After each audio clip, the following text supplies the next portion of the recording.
He sailed 5 times around the world. I asked Roy, why do you go around and around and around again? He answered, the world is round. Where should I go otherwise? Welcome to Sailor's Life. Today I'm on Sea Loom. Roy, originally from Liverpool, is living on his boat since 50 years, and he is on his 5th circumnavigation. He is one of the old salty dogs who doesn't know anything about land life. Is this story about sailing, traveling, or just making the best out of life? Hi, Roy. Thank you for joining in my interview. No problem. So can you tell me a little bit about your background before you even left England with the boat? Or your studies and what you learned and things like that? I went to 2 different universities. I went from one university to finished in Liverpool University doing research and teaching only a small amount to postgraduate students. And I spent 5 years doing that. And then the whole thing became political and there was much money involved, and the boss decided to go to New Zealand and I decided to build a boat. And so with a little bit of money I got as a superannuation money, they called it, I took the money rather than take a pension, and it was 700 quid, it wasn't exactly a fortune, and I built the hull with the 700 pounds. And then another 5 years building the boat, and I went sailing. So at 25, I found a design in a magazine, which you just took the picture of, and I blew up a little picture of the line drawings, which was 10 centimeters long. I blew it to a meter by putting on a microscope and using a vernier, because it was the microscope was a vernier microscope. And then I went from a meter to 10 meters, and now we're sitting on a 10-meter boat. And I modified it a bit, and I built it in concrete. It's a simple process. It's very time-consuming. And I had no money, of course, to talk about. The money all got gobbled up. Then I went and did a job building a tunnel underneath Liverpool with some really rough characters, and got some more money. And then I worked at a shipyard as a plumber's labourer and different things, and eventually got the boat together. How long did it take you? 5 years. 5 years. And it cost me £2,000. The whole boat? The whole boat, rent, tools, everything, £2,000. I launched it in 76. In 76. So, and you're still on the same boat? In 77 we left. When you left, there was not much money left, was there? Did you just start blindly, naive, and thought, oh, No, gonna find a job? No, yeah, well, that's how life was here on the boats in the old days, and even here in Tyre.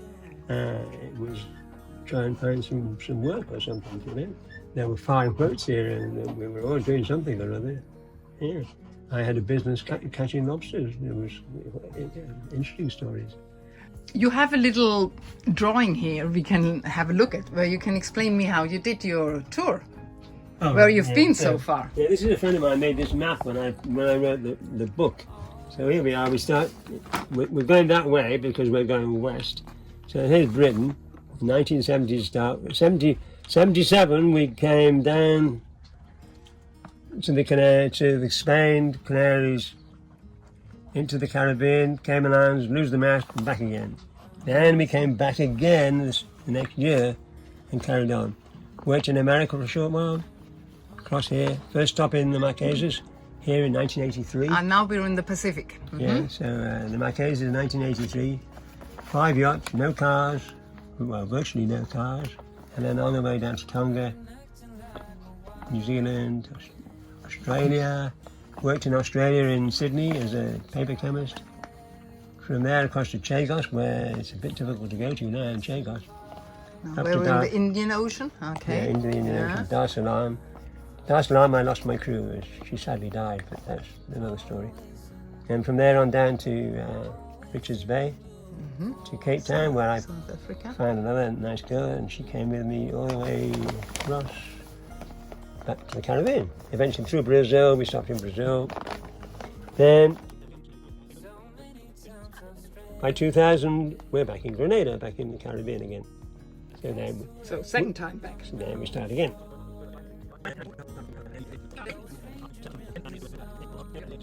And in 2013, I arrived back in Grenada, having finished writing the book.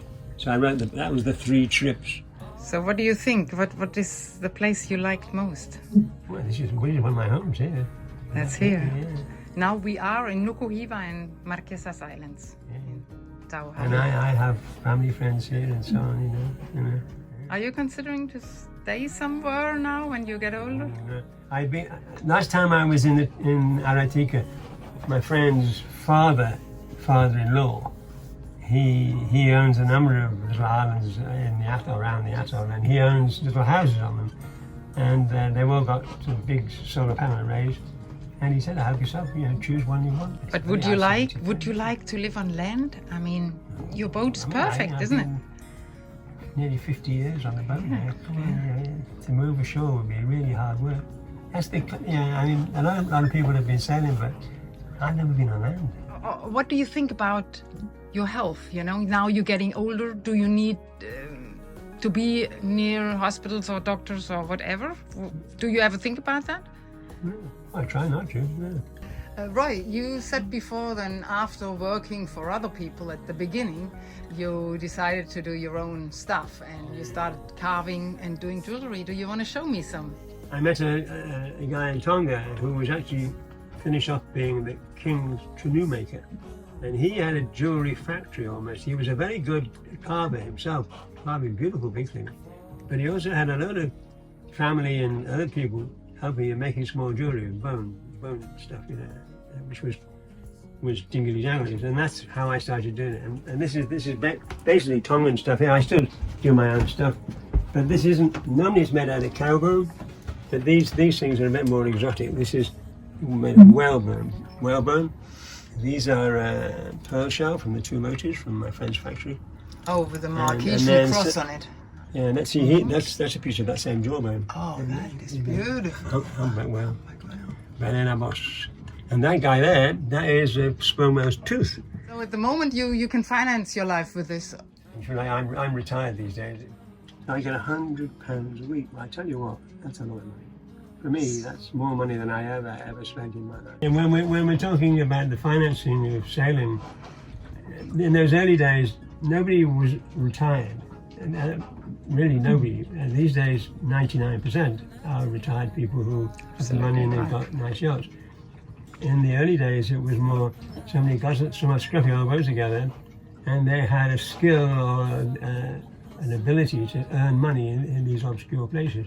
And that's how it was. Whenever you went anywhere, the first thing you did was look for work. And in the French Islands, it's a bit more difficult, but in most places, you find a bar, you drank a beer, and you found out what was going on and try and find some work. If you couldn't afford to buy a beer, you're in the muck. You really needed that amount of money to start. And that's how you did it, and that's how I started. And I had jobs doing all sorts of things. I was a plumber, a chemist, boilermaker, and did all sorts of weird and wonderful jobs. When you've been in that fastnet storm, you have to tell us about that also. We were both down below, everything closed up, and there was just one particular wave came along. And I